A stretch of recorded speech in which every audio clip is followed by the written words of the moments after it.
The advantage of the small sketch and one color. So I take one of my watercolor pens, I'll take a big one here, some light green, and that's all I'm going to do is light green, and I'm going to keep this in the green mode. Just going to use green to start with because it's ink with a wash. This could be like a birch tree, you see?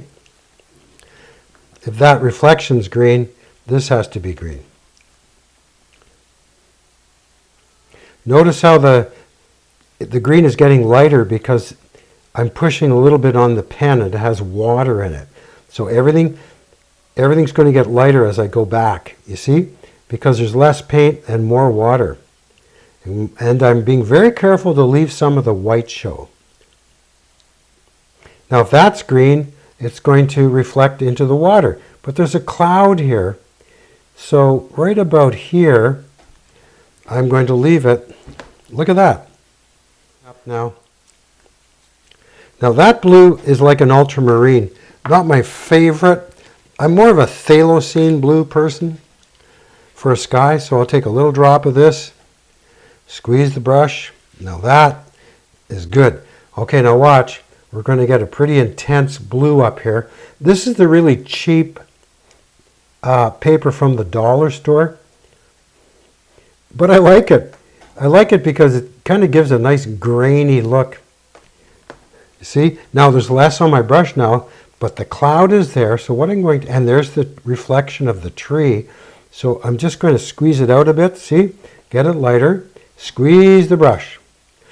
Squeeze the brush.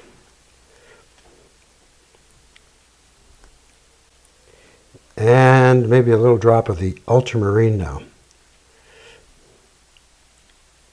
And there's that cloud reflected in the water. Okay, we got a little magenta on here,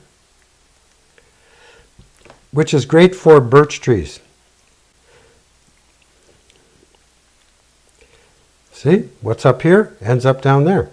And we'll take a little bit of the burnt umber, mix it in this little bit of burnt sienna, and we're going to put that on this tree. A little bit in the water, put a little bit of in here, a little bit on the top, in the water, and the last one would be a very small, see how we just clean that brush off so it comes out clean. The last will be the little bit of magenta in the cloud.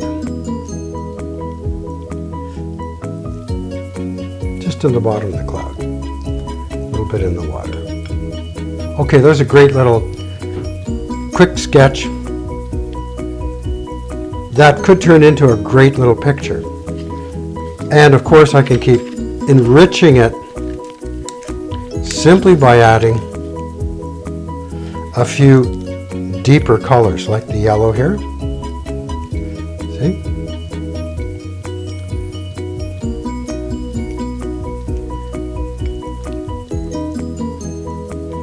There we go. So there's 4 little sketches that could easily be made into larger pictures.